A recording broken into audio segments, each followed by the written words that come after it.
Welcome back to Democracy Now!, democracynow.org, the War and Peace Report. I'm Juan Gonzalez. We turn now to a deeply polarizing figure who's been dominating the airwaves. He's the darling of conservatives and right-wing activists, but to liberals and progressives, he's a much reviled object of derision, a demagogue prone to maudlin dramatics. Yes, I'm talking about the right-wing TV and radio host, Glenn Beck. He's also a best-selling author, and his latest venture is a slickly designed blog called The Blaze. Last weekend, Glenn Beck organized a much-publicized Restoring Honor rally in front of the Lincoln Memorial in the nation's capital. It was held on the 47th anniversary of the historic March on Washington for Jobs and Freedom, where Dr. Martin Luther King Jr. gave his I Have a Dream speech. Here's an excerpt of Glenn Beck's speech at the rally. Somewhere in this crowd, I know it, I have been looking for the next George Washington. I can't find him. I know he is in this crowd. He may be 8 years old, but this is the moment. This is the moment that he dedicates his life, that he sees giants around him. And 25 years from now, he will come not to this stair, but to those stairs, and he can proclaim, I have a new dream. Tell the truth. Tell the truth. And it only matters when you tell the truth and you know it's going to hurt you. You know that it's not going to help your side. Tell the truth. America is crying out for the truth. Tell the truth in your own life and then expect it from others. That was Fox News broadcaster Glenn Beck. His fans reportedly number in the millions, and Saturday's rally drew nearly 100,000 supporters. How did a former top 40 radio DJ, who describes himself as a recovering alcoholic who struggled with drug abuse, become a nationwide cultural phenomenon? Well, investigative journalist Alexander Zaitchik tells this story in his book, Common Nonsense, Glenn Beck and the Triumph of Ignorance. He joins me here in our studio. Welcome to Democracy Now! Great to be here. You were at the rally. I was there. What was it like? Well, it certainly didn't resemble the rally that I read about in the press. It sort of got a pass. People thought this was a softer, kinder, squishier Glenn Beck, a non-political Glenn Beck, but it was a deeply political event, I think. He's calling for, basically a return to biblical principles, turning back to God, which is as political as you can get. This is a secular republic, the last time I checked, and Beck's conception of turning back to God and bringing the Constitution back to its, original biblical kind of base is, you have to see it in light of Beck's Mormon reading of American history, in which God literally wrote the Constitution and intended its development to stop at around the 10th Amendment. So when Beck talks about turning back to God, what he's really talking about is a drastic diminution of the government as modern Americans know it. Tell us a little bit about his history. How did he get to where he is now to become this sort of icon of right-wing conservatives? It's an incredibly unlikely story that this guy would end up addressing this many people at the foot of the Lincoln Memorial. Just 10 years ago, he was still a struggling top 40 DJ, basically a failure. Had bottomed out after about 20 years as a morning zoo top 40 guy traveling the country, getting fired from markets pretty quickly for making a lot of enemies and being famous for his mean streak, which is still in abundant evidence. He was really kind of a divisive figure even then, when he was in this clownish, infantile world of top 40 radio. And he got a talk show largely through being at the right place at the right time. He was working for Clear Channel when it was still a small company, and then when it began to take advantage of deregulation, he used his connections to land a job in Tampa, where he was about to get fired until the recount drama of 2000 put a lot of focus on Florida, where he was working. So he was able to parlay that into ratings, and then he was syndicated, and then 9/11 happened, and he sort of turned overnight into this hard-charging, fire-breathing super patriot that we know today. And some of the you mentioned, say, his propensity to get in trouble for what he says. Some of the statements that you've been chronicling over the years now of his. Right. Well, his more recent controversies are pretty well known.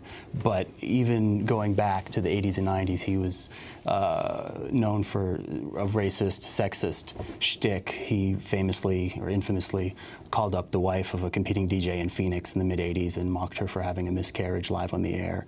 He made fun of a guy named Malik Jones in New Haven, who was an unarmed black man shot by a white police officer, and it was quite a big police brutality case at the time. He went on air that week making fun of Jones, talking about how he used to smoke crack with his grandmother, stuff like this.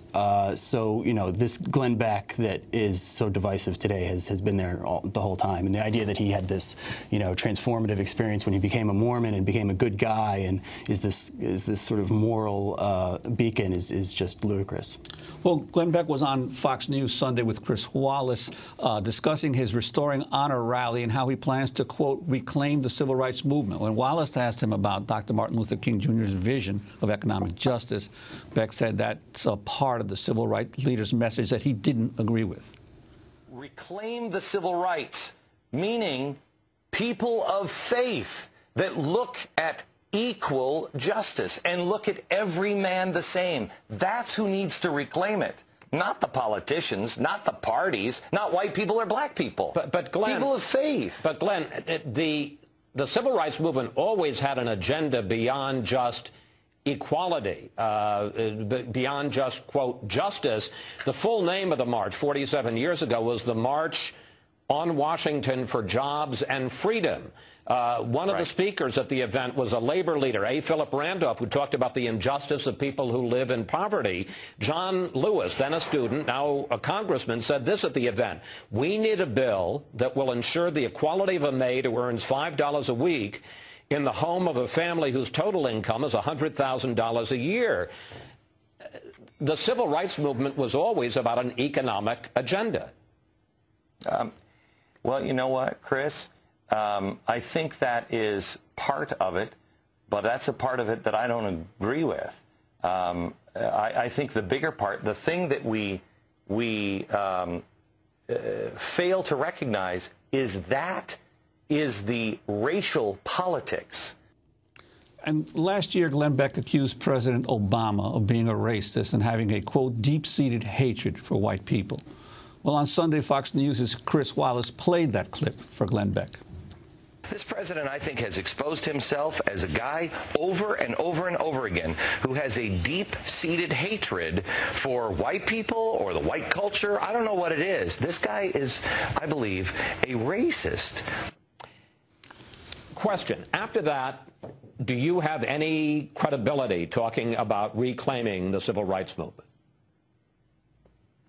Okay. Let me go over this again on the reclaiming the civil rights movement. People of faith that believe that you have an equal right to justice. That is the essence, and if it's not the essence, then we've been sold a pack of lies. The essence is everyone deserves a shot. The content of character, not the color of skin. Now, when I've addressed this comment a million times, and in fact, I think I amended it this week, that what I didn't understand at the time was the influences on President Obama. And, you know, the white culture, read his own books. He writes about the white culture and how he struggled with it, et cetera, et cetera. But I didn't understand really his theology. His viewpoints come from liberation theology. Alexander Zaitchik responds to those comments of Glenn Beck, especially what the comments on President Obama did to the campaign that developed against him. Right. Well, it led to the most successful campaign against Beck, the Color of Change, StopBeck.com campaign to get sponsors to drop his show, and it's been quite successful. It's created this narrative out there, which Beck is rightly seen as somewhat freakish. No one recognizes brands from their breakfast table on his show anymore, and that's as it should be.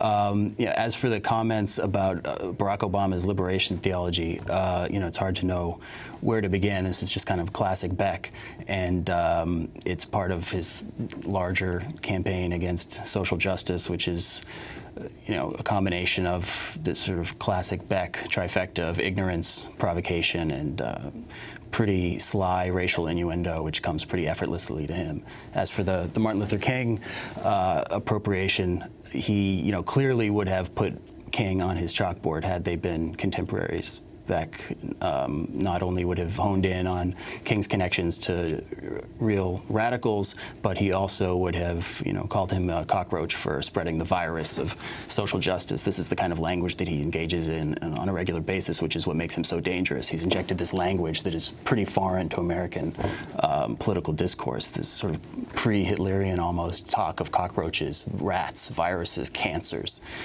dehumanizing your political opponents. And in the little time we have left, his involvement with the Mormon Church, and while at the same time trying to curry support among evangelical Christians who regard many of whom regard the Mormon Church with disdain. Can you talk about that? Sure. This is, I think, the most interesting fault line that's developed lately. It's not so much between Beck and his liberal critics, we all know about that, but it's between his evangelical fan base, those who are a little bit put off by his posturing as a Christian leader, as a divine medium, when in fact he belongs to what most evangelicals belong to, consider a cult.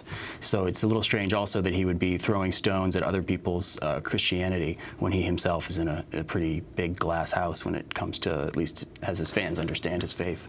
Is there any sense in your research on him that he has political aspirations? Of course, the talk a couple of years ago was more about Lou Dobbs running for president, but what about Glenn Beck? I think Beck is smart enough to know there's too many skeletons that'll be dragged out if he ever tried to run for office. And also, frankly, there's too much longevity and money in what he's doing, building himself up as a sort of movement leader that's above the fray, or at least pretends to be above the fray, but in fact is not. But he's had a lot of influence, obviously, in terms of the campaign against Van Jones and then against Acorn. He was very influential in helping to destroy those figures. Sure, no, he's a potent political force, absolutely. I don't think you can understand what happened on Saturday without reference to what's going to happen 2 Saturdays from now with the Freedom Works organized march, Taxpayers March, they're calling it. Well, thanks very much for being with us, Alexander Zaitchik, an investigative reporter and the author of The Common Nonsense, Glenn Beck and the Triumph of Ignorance. That does it for today's program. Democracy Now! Is produced by Mike Burke, Sharif Abdel-Kaduz, Aaron Mate, Angelique Comet, Steve Martinez, Nicole Salazar. I'm Juan Gonzalez. Thanks for listening.